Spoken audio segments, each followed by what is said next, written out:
조갑제 TV 시청자 여러분 안녕하십니까? 저희 방송을 들으시는 국내외 한국인들, 외국인들 그리고 북한 동포들께 감사를 드립니다.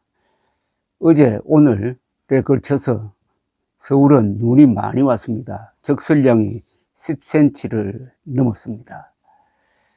이런 말이 있습니다. 비리법권천. 비 억지는 리, 논리를 당하지 못하고, 리는 법을 당하지 못하고, 법은 권력을 당하지 못하고, 권력은 하늘을 당하지 못한다. 비리법권천인데 여기서 천은 하늘, 하늘은 뭐겠습니까?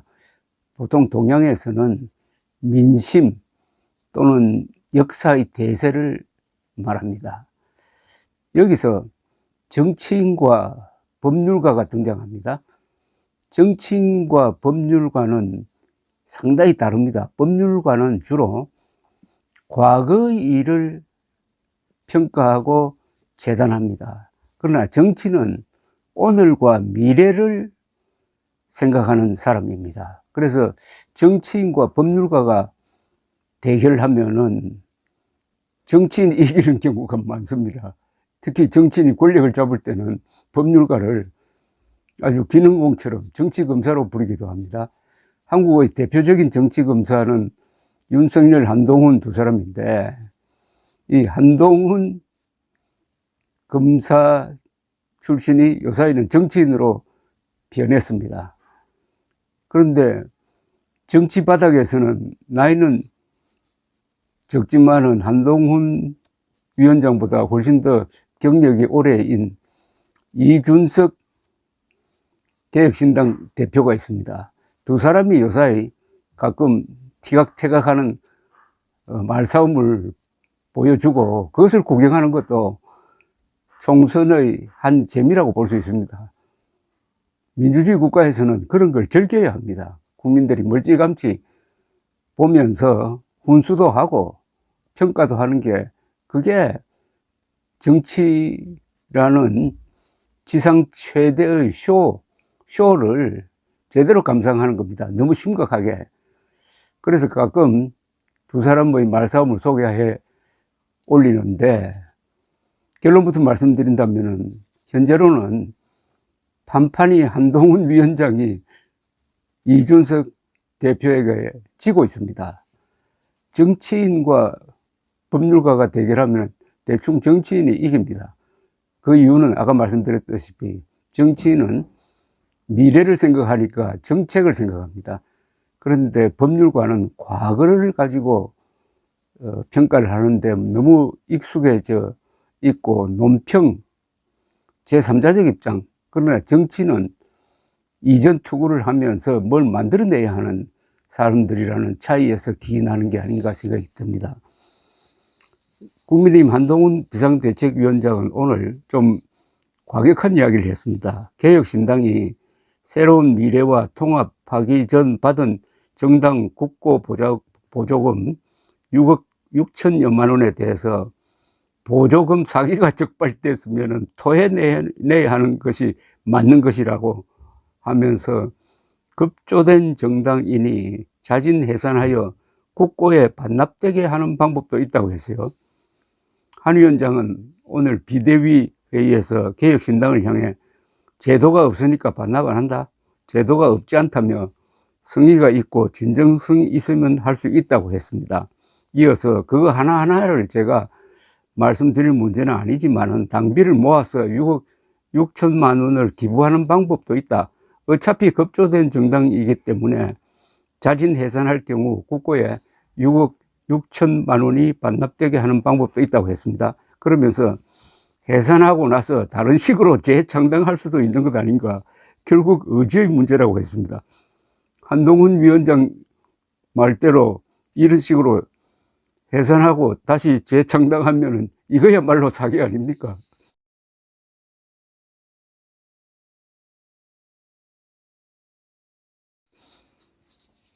이에 대해서 이준석 개혁신당 대표는 정면 반박을 했습니다. 한동훈 위원장을 향하여 위성정당으로 86억 보조금을 수령했던 과거를 추억하면서 이번에 또 위성정당을 차리겠다고 하면서 당직자를 대표로 임명하는 법무부 장관 출신 정치인이 얼마나 모순적인가라고 비판을 했습니다.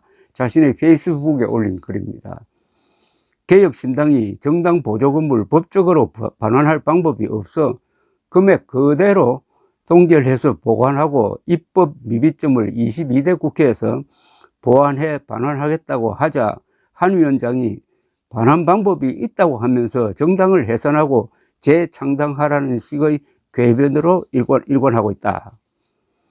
이어서 이 대표는 헌법 제8조 2항에 따라 정당은 목적과 조직 활동이 민주적이어야 한다. 모체 정당의 사무처 당직자를 마음대로 위성정당의 대표로 임명하고 모체 정당의 뜻에 따라 비례대표 후보를 정하는 위성정당 위원 아닙니까? 라고 한동훈 위원장에게 들이댔습니다.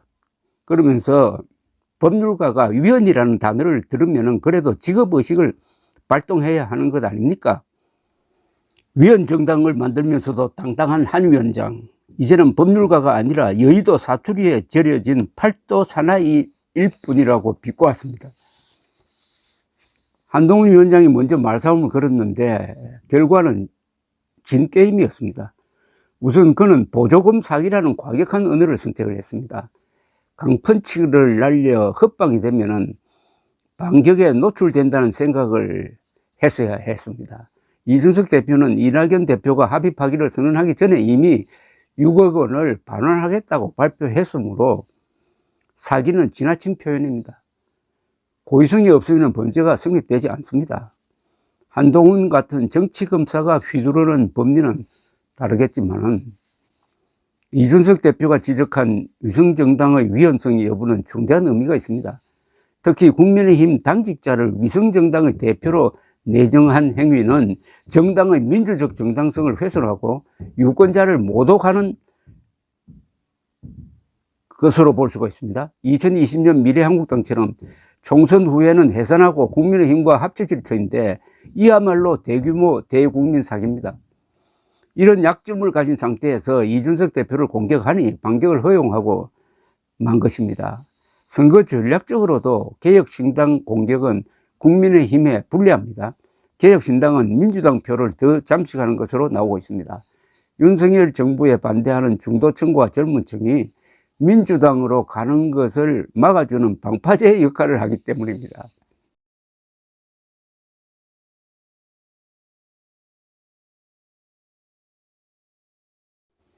이준석 대표는 지하철 무임승차 제도 개선 등 반포퓰리즘 정책으로 국민들을 설득하고 한동훈 위원장은 김포시 서울 편입 등 포퓰리즘 정책이나 부정선거 음모론에 영합하는 사전투표 용지 직접 날인 등을 주장하고 있습니다.